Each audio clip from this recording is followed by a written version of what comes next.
1954, and one of the world's first jet airliners takes off from Italy. The plane is the ultimate in high-speed luxury travel. But just 26 minutes into the flight, it explodes catastrophically. 35 people are dead. The tragedy stuns a nation. A team of investigators must solve the mystery of why this state-of-the-art aircraft disintegrated on a routine flight. What they discover in the wreckage will cause a turning point in the history of aviation and change passenger travel forever. Disasters don't just happen, they're a chain of critical events. Unravel the clues and count down to those final seconds from disaster.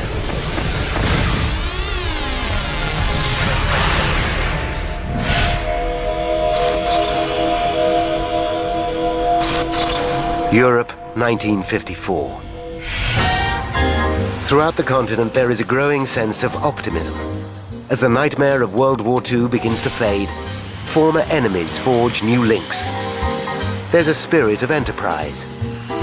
Civil aviation is booming, boosted by technological advances made during the conflict. In just 2 years, the number of airline passengers has nearly doubled. 9:30 a.m., Sunday, January 10th, Rome Airport. Here, a dozen planes come and go every hour. On the tarmac stands Flight 781 en route from Singapore to London. The plane is a British-built de Havilland Comet. It's the marvel of its day and the perfect symbol of the new technological age. The Comet is the world's first passenger jet, and it's halving journey times around the world. The pride of Britain sends a message of superiority to every aircraft manufacturer in the world. A dream comes true. At Hatfield Airport, the Comet, the world's first all-jet airliner. Begun 3 years ago, the airliner that makes every other passenger plane out of date will go into operation within 18 months. The revolutionary design is based on de Havilland's hard-won military expertise. The plane is powered by 4 Ghost jet engines and carries 42 passengers and crew at up to 800 kilometers per hour, almost twice as fast as its nearest competitor. To help it achieve this staggering speed efficiently, it flies at a height of up to 12,000 meters, where the air is thinner. Until now, such performance was the preserve of military jet fighters.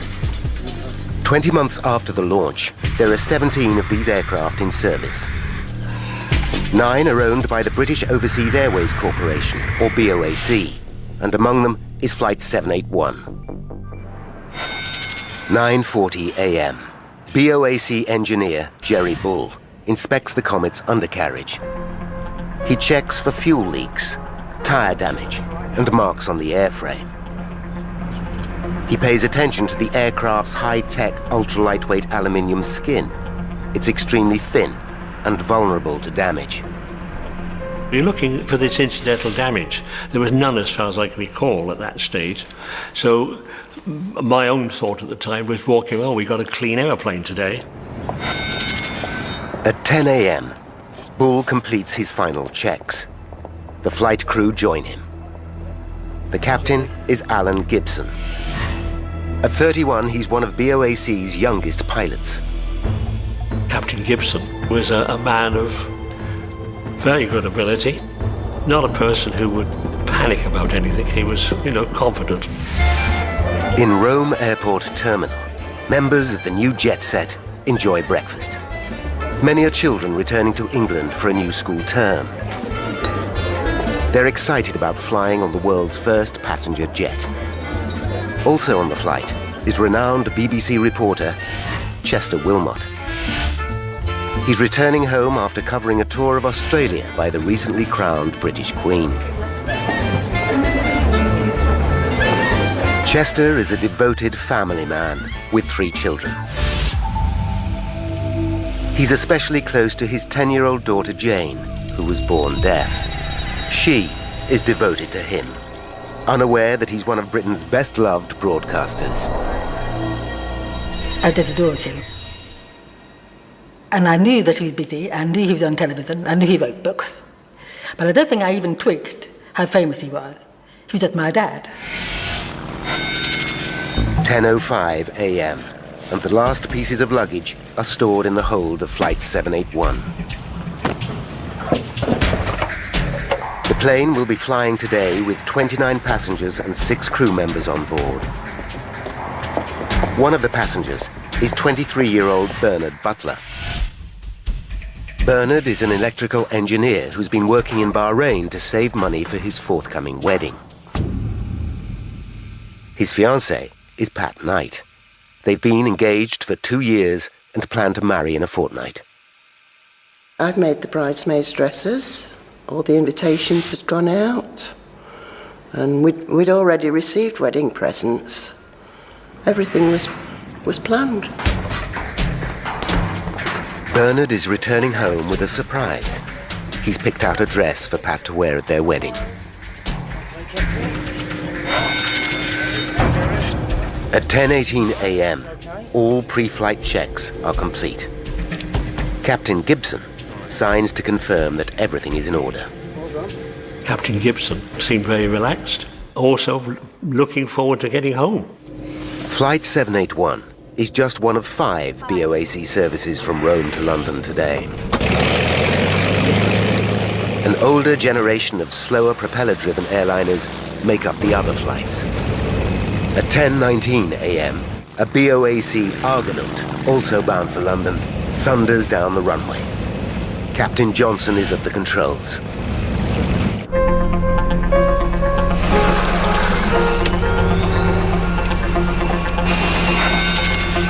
At 10:30 a.m., 11 minutes after the Argonaut's departure, the Comet taxis to the runway. Jerry Bull salutes goodbye. BA 781, this is Champino Control. Control, this is flight BA 781. We are clear for takeoff. Roger. Air traffic control grant permission for takeoff. 1 minute later, the high-tech plane takes to the air. It's a sunny day, and conditions for flying are perfect. The journey to London will be exactly 2 hours and 37 minutes. The gleaming jet will arrive at London Airport a staggering 2 hours before the propeller-driven Argonaut. Such speed is so far beyond anything produced by American rivals Boeing and Douglas that Comet's manufacturer de Havilland expect to dominate this booming market. Throughout Britain, expectation is high, from Prime Minister Winston Churchill down. It was important from the British point of view to have our aircraft in the air, and an aircraft which was far better than anything else. So it was a booster. But since the Comet entered service 20 months ago, there have been 2 accidents with the loss of 54 lives. In March 1953, one crashed on takeoff in Pakistan. 2 months later, severe weather was blamed for a second disaster in India. As both accidents occurred in difficult conditions, reliability of the Comet is not in question. At 10:38 a.m., Flight 781 climbs to an altitude of 11,000 meters, twice as high as any other passenger aircraft. To achieve this, while allowing passengers to breathe comfortably, the engineer operates a pressurization system from the cockpit.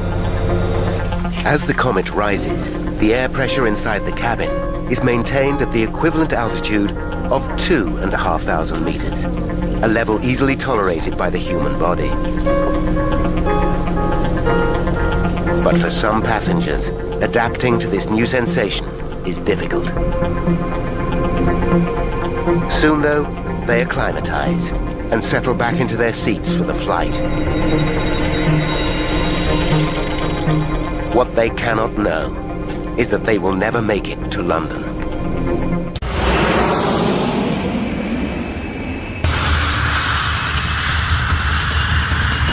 (1954), and the state-of-the-art Comet jet airliner has taken off from Rome en route to London.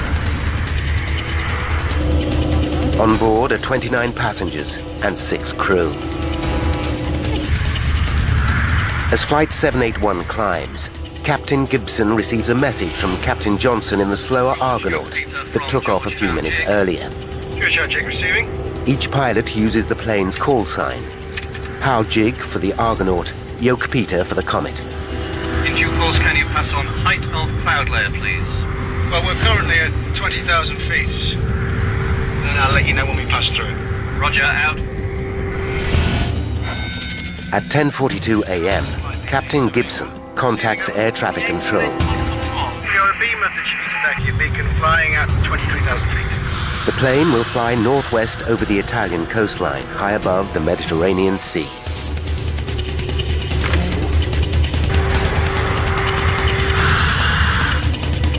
Like some tea, sir?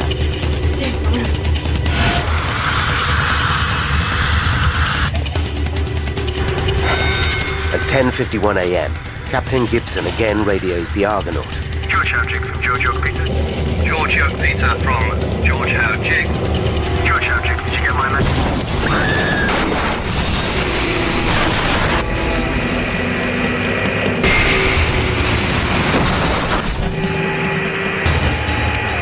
The message ends mid-sentence. Yoke Peter, come in, please.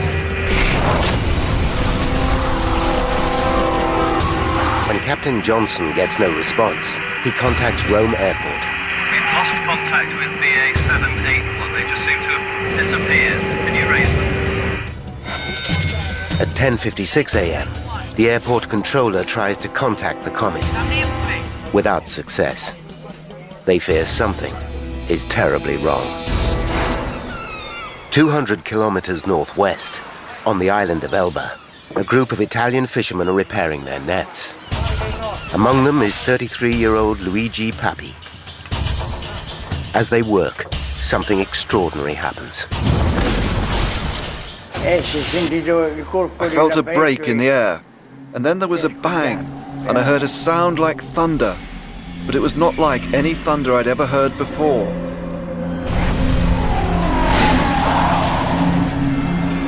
They watch in amazement as flaming wreckage falls from the sky.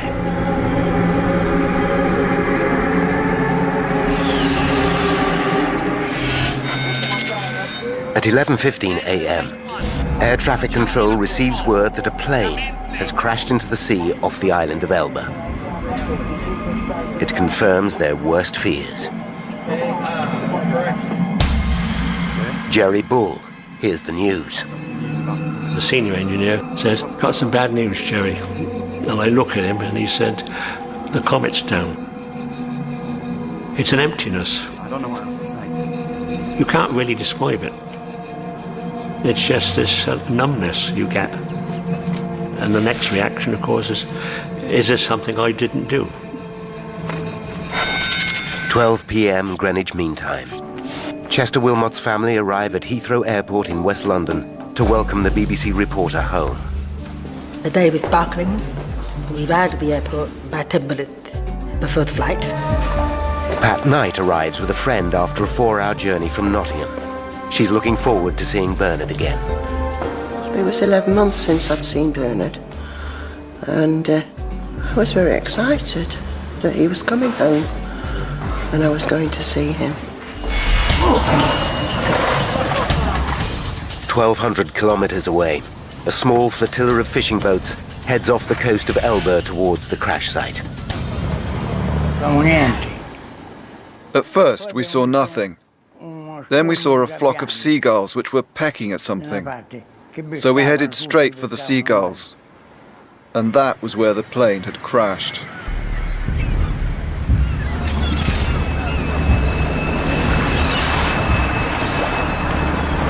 It's a harrowing scene. Bodies and debris float in the water. Among the carnage is a white wedding dress.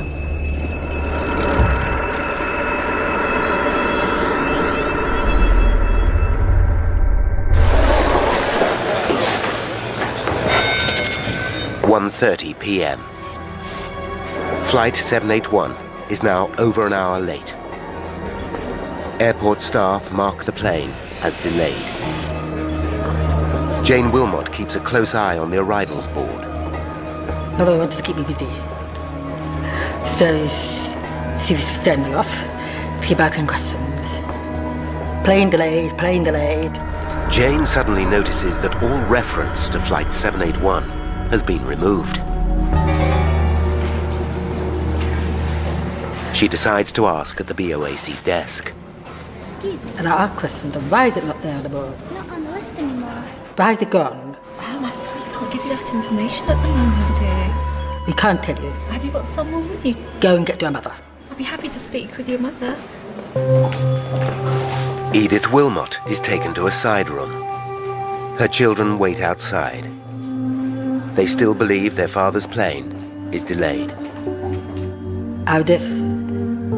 Oh well. These things happen. Minutes later, Edith returns visibly shocked and close to tears. Darlings, there's been an accident. She tells her children that Chester is dead. Jane will never see her beloved father again.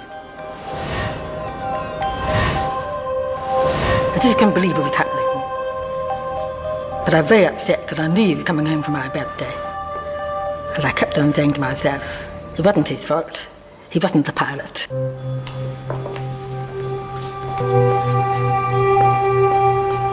The grim task of informing friends and relatives continues.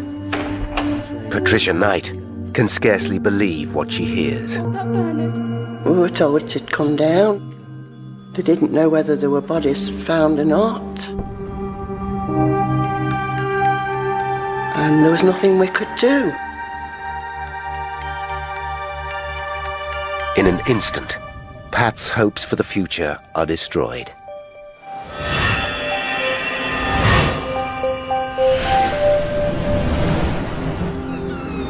In Italy, the fishermen begin the gruesome task of recovering bodies. It was a big shock. Every time we went near a corpse, we would shout, "Come over here, come over here," because they seemed still alive. Their eyes were open. But when we got near, you could see they were dead. In total, 35 passengers and crew die on board Comet Flight 781. 15 bodies are recovered. There are no survivors.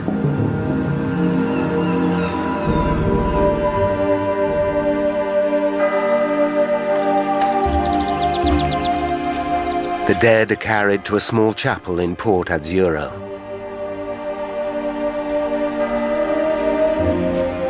Local people say prayers. Children bring flowers.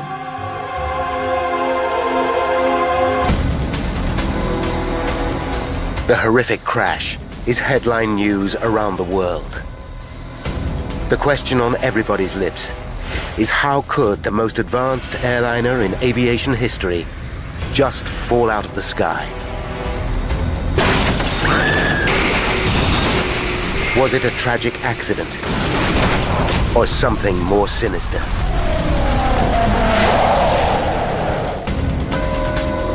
In 1954, the mysterious crash of the Comet dominates the thoughts of the British nation. What could have possibly caused the most advanced passenger plane in history to disintegrate in mid-air? Within hours of the crash, a team of experts working for BOAC begin a technical examination of the Comet fleet. They must discover if there's a flaw in the design or a manufacturing fault. Britain's position as the world leader in passenger jet travel depends upon it. The inquiry that follows will turn into one of the most complex and important in aviation history. Now, by going deep into the investigation, we can reveal the critical chain of events that caused the downing of Flight 781. Paul Withy is an aviation metallurgist. For 6 years, he studied the Comet investigation and is an expert on this turning point in aviation safety. Withy knows that with no established protocol for air crash investigation, it was an epic task. The difficulties they faced as an investigation team was to develop a whole new series of techniques for looking into a major air crash. And they had to really invent tests, invent methods of doing things as they went along. But Withy needs to be sure that this landmark case actually did get to the truth. Now, for the first time in half a century, he will re-examine the vital evidence. If he discovers their findings are wrong, it will rewrite the history of air crash investigation.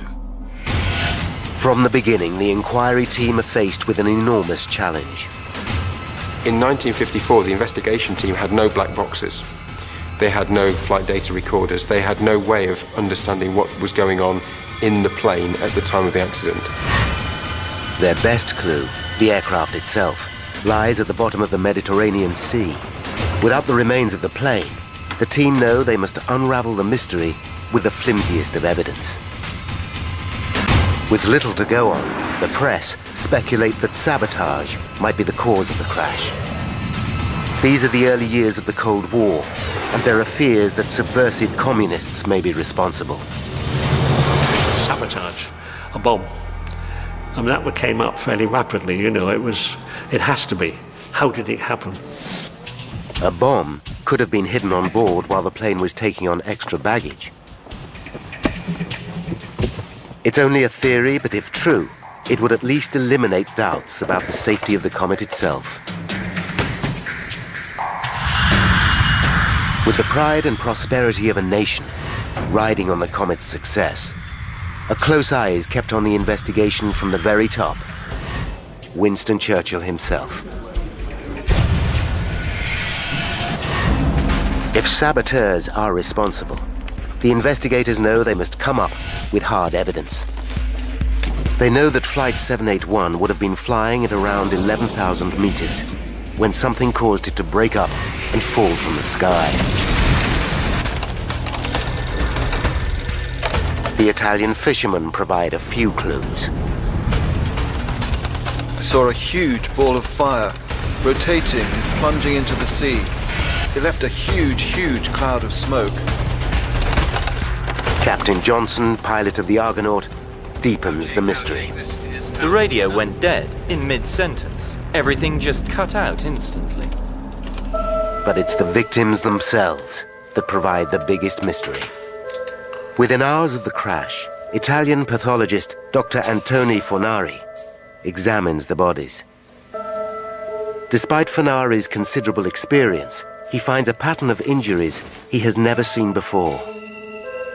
The victims suffered broken limbs and damaged ribs, injuries sustained after death. But what confuses Fornari is that many of the bodies have fractured skulls, wounds he discovers that were sustained before death. He finds another puzzling clue. The lungs of almost all the victims are extensively damaged. Many have ruptured like an exploding balloon. To top it all, Fornari finds no evidence of a bomb blast. It's a strange, perplexing picture, and he's baffled. With so little evidence, the investigation hits a dead end. Concerned, Prime Minister Churchill summons his advisors and takes an unprecedented step. Churchill commands the Royal Navy to retrieve the wreckage of Flight 781 from the seabed. His orders are simple: endeavor to locate and solve Comet. The task, however, is anything but simple. There has never been a salvage operation like it before. The wreckage lies at a depth of 120 meters, and no one knows exactly where. Today, if an aircraft crashed in similar circumstances, the black box recorders would have transponders and would lead the investigators and the recovery teams to the spot where the aircraft was. The Navy didn't have that information. HMS Wrangler, an anti-submarine frigate, searches an area of 260 square kilometers. 3 salvage vessels are on hand to help. They're equipped with the most up-to-date technology, including an underwater camera and a deep-sea observation chamber. But progress is delayed by bad weather. Then, on February 12th, 33 days after the crash, Navy experts identify the first piece of the Comet wreckage on the underwater camera. Divers descend to the seafloor. Over the next few weeks, small bits of debris are sent back to England for examination. Then comes a major find. A large section of the rear fuselage is located and brought to the surface. Meanwhile in London, the Comet fleet sits idle. BOAC hemorrhages cash at the rate of £50,000 per week. With so much invested in the aircraft, pressure builds to get the planes back into the air. On March 23rd, 10 weeks after the disaster, the British government give the airline the go-ahead to resume service. At London Airport, a Comet airliner about to leave for Johannesburg was taking out extra crew members. Press and television attend the relaunch. Everybody was in high spirits at the resumption of Comet flying. BOAC Chairman Sir Miles Thomas gives the Comet a public vote of confidence. We obviously wouldn't be flying the Comet with passengers in it on service were we not wholly satisfied that the conditions are acceptable for carrying passengers anywhere in the world.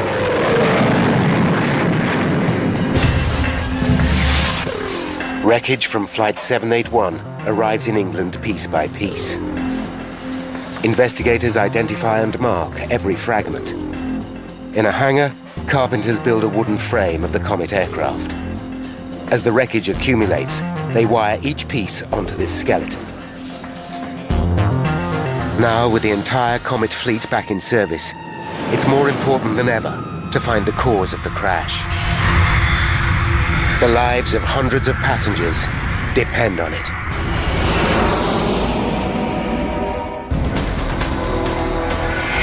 April 1954.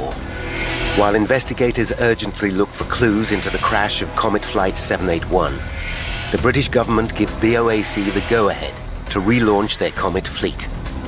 It's a terrible mistake. At 6:32 p.m. on April 8th, 16 days after the resumption of flying, a Comet takes off from Rome bound for Egypt. 14 passengers and 7 crew members are on board. 33 minutes into the flight, the pilot reports that he's on course flying at 11,000 meters. It's his final message.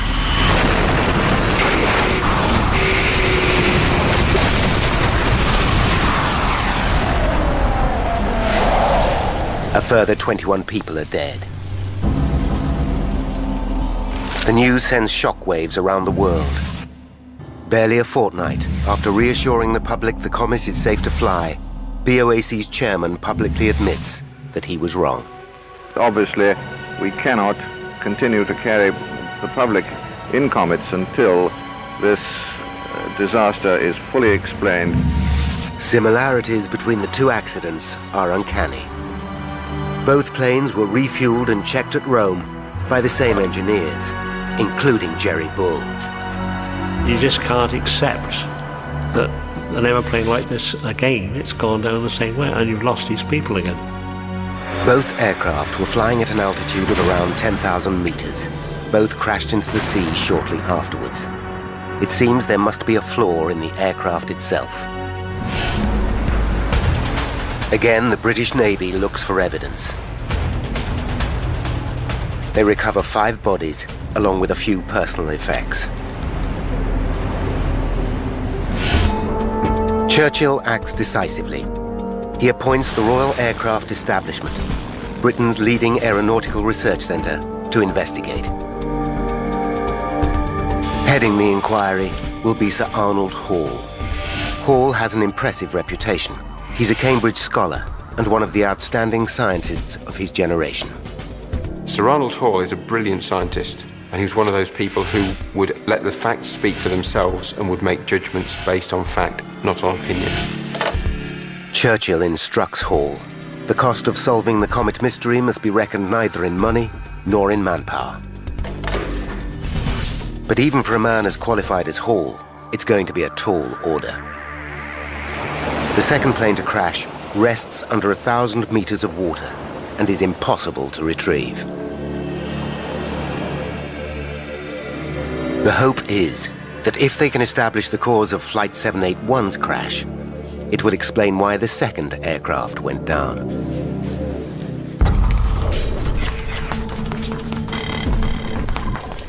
Over the next 4 months, 781's wreckage is methodically pieced together at Sir Arnold Hall's headquarters in Farnborough.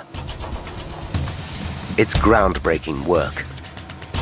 Never before on that scale had an aircraft been reassembled by anyone, and the investigation team had to learn how to do it and develop the techniques and tools to reassemble a very badly damaged aircraft. As they examine each piece of debris, they find intriguing clues. Bits of carpet, pills from the first aid cabinet, a corner of a mirror from the toilet, and scraps of passengers' luggage are all found wedged into the rear end of the fuselage, under the root of the tail fin. It suggests an explosion at the front of the cabin that blasted personal belongings to the rear of the plane. The question is, how and where did the explosion start? As the wreckage begins to provide some clues, so too do the victims. 4 of the bodies retrieved from the second crash are flown to Britain for post-mortem. The pathologist finds identical injuries to those of Flight 781, fractured skulls and ruptured lungs. Hall has a hunch. Could the entire plane have burst like a balloon?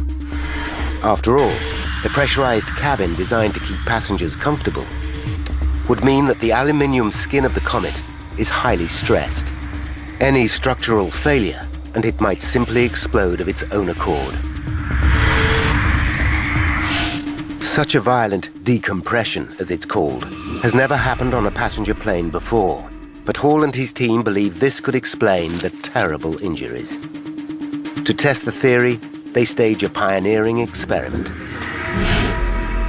The team build a Perspex model of the fuselage, 1/10 the actual size. The cabin includes 28 miniature seats with 6 dummies. The model is housed inside a pressure chamber. When the pressure in the fuselage is increased to 8¼ pounds, the equivalent of flying at 12,000 meters, the team deliberately rupture the model.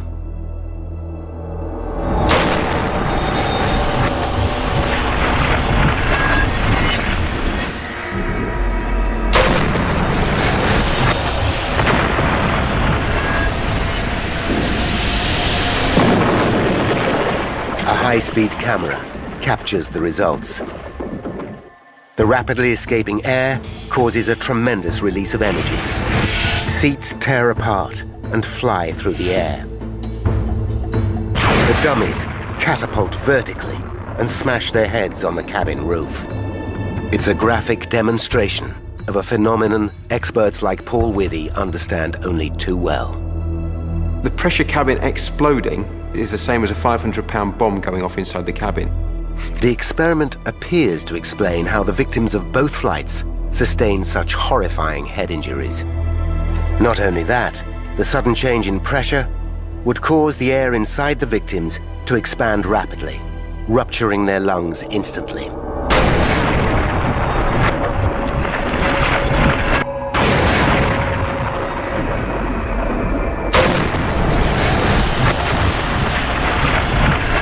If explosive decompression can explain what happened to both planes, the team must discover exactly what caused the weakness in the structure of the fuselage. But a failure in the aluminium skin seems implausible. The manufacturer's own tests show the natural life expectancy of the fuselage is over 10,000 flights, many more than the number flown by the 2 crashed planes. Nevertheless, Sir Arnold is not a man to leave any stone unturned. He decides to put the entire airframe to the test. Sir Arnold Hall decided that failure of the pressure cabin could be one of the possible causes. And because he wanted to make sure that everything was looked at, this was just one of the tests that was performed. Before testing begins, the team look closely at the Comet design. They discover that to withstand the stress caused by repeated pressurizations, the skin of the aircraft must be immensely strong, but it must also be extremely light. In order to achieve this, de Havilland developed a lightweight aluminium alloy skin, just over 0.5 millimeter thick.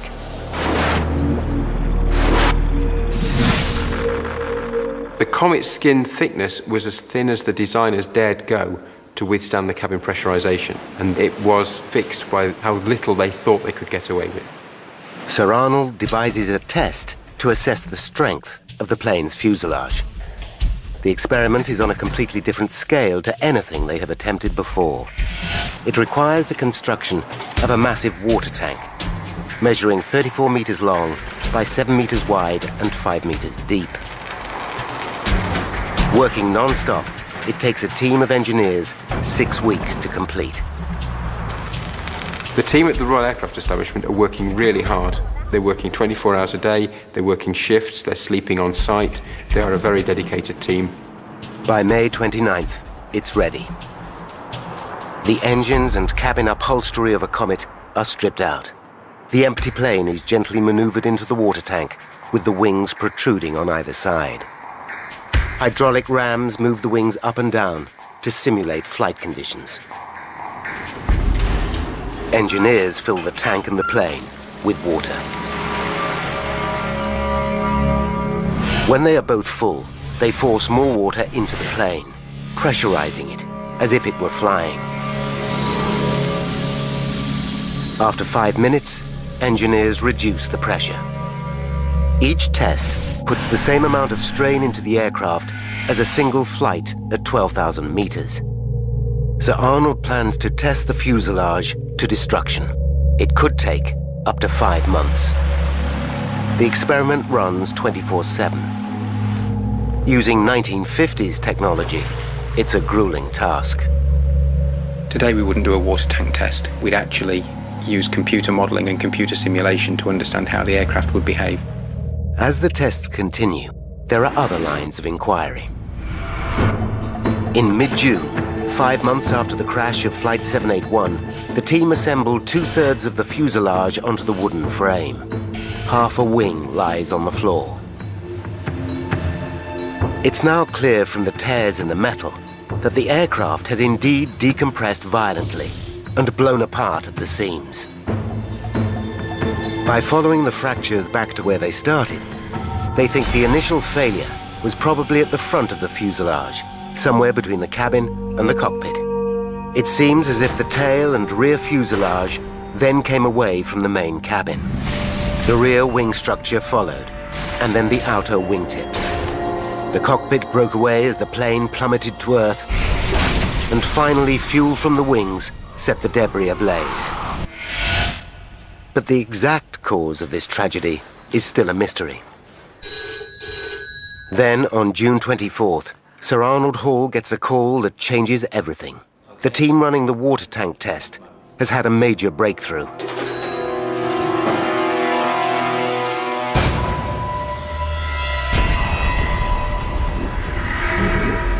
Less than a month after testing began, after the equivalent of just 3,000 flights, the Comet fuselage ruptures. Engineers immediately drain the tank, and Sir Arnold Hall inspects the damage. There is a massive tear in the aircraft's skin, 2 meters long and 1 meter deep. The tear follows the line of the plane's windows and doors. It's a shocking but vital turning point. They have uncovered a major weakness in the structure of the Comet. The entire fleet seems to be fatally flawed. I think everybody was thunderstruck. De Havilland certainly were thunderstruck because they didn't expect a Comet airframe to fail so soon in its life. But what triggered such a dramatic failure? There's one prime suspect, a phenomenon known as metal fatigue. It's something Paul Withy knows well. This is a piece of aluminium sheet similar to that which was used on the Comet skin, but much thinner. One cycle of load isn't going to fail it at all. But if I repeatedly load it, like this... Fatigue is caused when a metal is repeatedly flexed one way and then the other. There you can just see it's about 3 or 4 millimeters across the sheet. After a while, minute cracks start to form. Cracks growing further and further across the sample. The cracks steadily increase in size, and eventually the part fails. But there are two problems with this explanation. Metal fatigue leaves a telltale microscopic pattern on the surface of the metal. Although in the 1950s, the technology for detecting this pattern is in its infancy, none of the parts reclaimed from the sea seem to show any sign of it. Secondly, before the Comet went into service, the manufacturers did extensive fatigue tests to find out how the fuselage would behave under repeated pressurizations. It passed with flying colors. Sir Arnold knows he must come up with hard evidence to prove the theory. He must find a part of Flight 781 that shows signs of the fatigue. The piece of evidence that Sir Arnold needed above all other was that source of fatigue crack growth that he knew was there in the airframe somewhere. A single piece of wreckage is all that's needed to validate the entire investigation. But this crucial evidence still lies at the bottom of the Mediterranean Sea.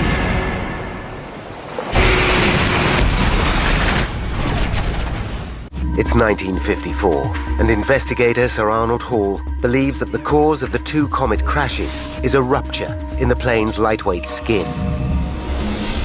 After a unique pressure test on the Comet's cabin, the team examined the 2-meter split that has ripped along the side of the fuselage. They make some frightening discoveries. By tracing the tear back, they find it starts at the forward escape hatch. This is not surprising. Stress to the aircraft should be evenly spread throughout the fuselage. But when a door or window is cut into the plane, it weakens the structure, and the stress concentrates around the weakened areas. To investigate further, they rig another aircraft with strain gauges designed to measure stress in the airframe. The results are shocking. During flight, the stress to the skin around the plane's windows and doors reaches 70% of its total strength, 4 times greater than the rest of the aircraft's skin. This is dangerously high and twice what the designers intended. Then the team discover an even more worrying detail. The supports around the windows are riveted, not glued as designed. The problem is, the rivets are punched into the metal, not drilled. This technique creates tiny manufacturing defects, which with repeated flying can turn into fatigue cracks. The presence of manufacturing cracks in a highly stressed area meant that you were highly likely to suffer from fatigue failure. Sir Arnold and his team know they're getting close, but they have not yet conclusively solved the mystery. They've found no trace of metal fatigue on any of the wreckage from Flight 781. It was vital that he found that piece of evidence from the seabed that would tie the crash to the accident investigation in an unequivocal manner. Then on August 12th, 7 months after Flight 781 crashed, an Italian trawler snags a large piece of wreckage. It turns out to be a section of the roof from 781's fuselage. The piece includes 2 small windows built for sending and receiving radio signals. Sir Arnold Hall and his team inspect the wreckage at Farnborough and immediately find what they're looking for. A rivet hole in the corner of one of the windows shows a tiny crack. When they put the piece together with the rest of the wreckage, they find that all the cracks run back to this point.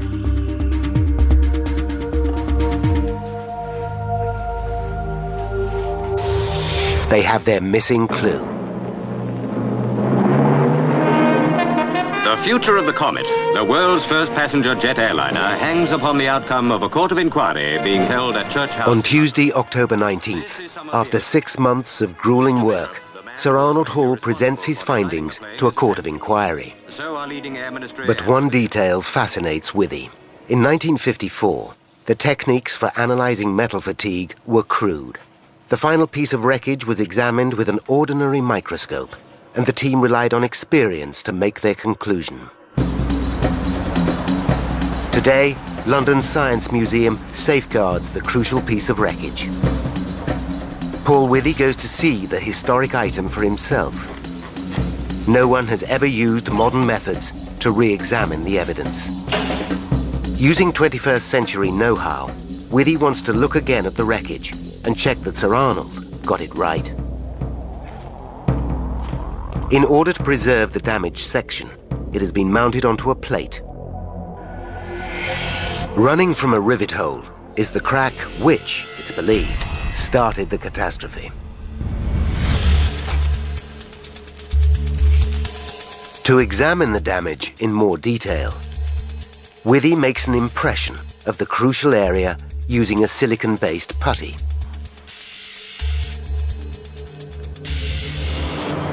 Then, at Imperial College London, Withy uses an electron microscope to examine the sample. Magnifying the crack about 200 times, Withy shows what Sir Arnold would have seen. This is the fatigue crack we saw on the Comet skin, and Sir Arnold Hall and his team could see that using their techniques of the day. But zooming in further to 800 times, Withy can see detail that Sir Arnold never could. He finds a tiny manufacturing defect, probably formed when the rivet was punched into the metal. And it was that manufacturing defect that caused this fatigue crack to grow. And it's this image here that shows that Sir Arnold Hall and his team were right. It vindicates them in seeing that it was a fatigue crack, which then grew to failure. 52 years after the most groundbreaking and innovative investigation in aviation history, Paul Withy has conclusive proof that Sir Arnold Hall's results are absolutely right. Now, by rewinding the events leading up to that fateful crash, and by following the evidence uncovered during the investigation, we can reveal how Flight 781 was downed. 10:31 a.m., January 10th, 1954. 26 minutes to disaster. Flight 781 takes off from Rome Airport. The plane is designed with an exceptionally thin aluminium skin. Rivets punched into the aircraft during construction create microscopic manufacturing defects. On each flight, the pressurization system puts enormous strain on the fuselage, causing stress to the skin, especially around the windows and doors. Repeated pressurizations turn the manufacturing defects into fatigue cracks that get bigger with every flight. 19 minutes to disaster. Flight 781 climbs to 11,000 meters. As it ascends, the pressure increases and the aircraft's skin becomes more stressed. Would you like some tea, At sir? 10:51 a.m., the Comet's pilot, Captain Gibson, sends a radio message. George Howchick from George Hawk Peter. 5 seconds to disaster. A fatigue crack reaches 2 centimeters in length, and the aircraft's skin rips apart.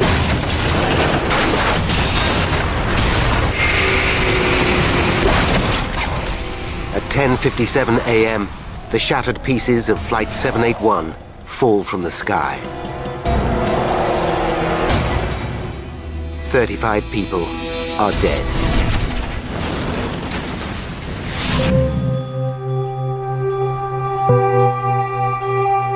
On the island of Elba lies a memorial to those who lost their lives over 50 years ago. The pain of the tragedy will never be forgotten, but the scientific understanding gained during the investigation is comfort to some. I know it gave my mother a great deal of comfort that the test they did on the following the Comet crash did save people's lives later. 4 years after the crash, the Comet did fly again, but it never achieved the commercial success it once promised. In the interim, American company Boeing developed their own passenger jet and became the dominant force in the world of aviation. The de Havilland Aircraft Company went into decline and were eventually taken over. Passenger air travel had changed forever.